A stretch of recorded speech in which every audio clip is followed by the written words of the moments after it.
L'Aïd al-Adha, également connue sous le nom de Tabaski, est l'une des fêtes les plus importantes du calendrier musulman.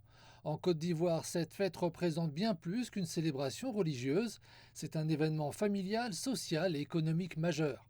Chaque année, elle rassemble des millions de familles autour d'un rituel commun. Chaque année, des centaines de milliers de moutons sont acheminés vers Abidjan et les grandes villes du pays pour répondre à l'énorme demande. Depuis des décennies, ce commerce s'appuie principalement sur les pays sahéliens voisins, le Burkina Faso, le Mali et le Niger.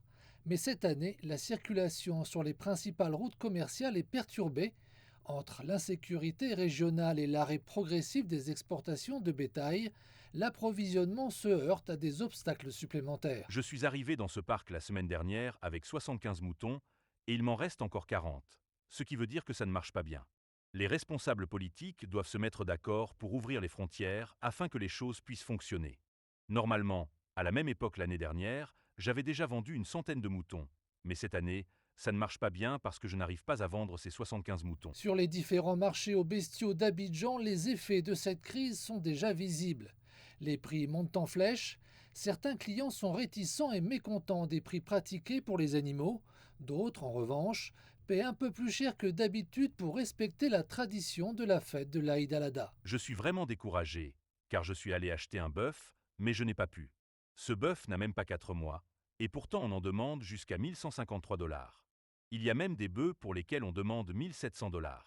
Je suis vraiment découragé, mais je vais tenter ma chance sur d'autres marchés, à Anyama ou à Port-Bouët. Selon les autorités ivoiriennes, le pays a besoin d'environ 350 000 têtes de bétail pour répondre à la demande pour la fête de Tabaski 2026. Le district d'Abidjan représente à lui seul plus d'un tiers de cette demande, mais la production nationale ne couvre qu'environ 25% des besoins. Le reste dépend en grande partie des importations en provenance du Sahel. Depuis que le Mali, le Burkina Faso et le Niger sont en crise, nous avons assisté à une restriction progressive des échanges commerciaux dans toute la sous-région.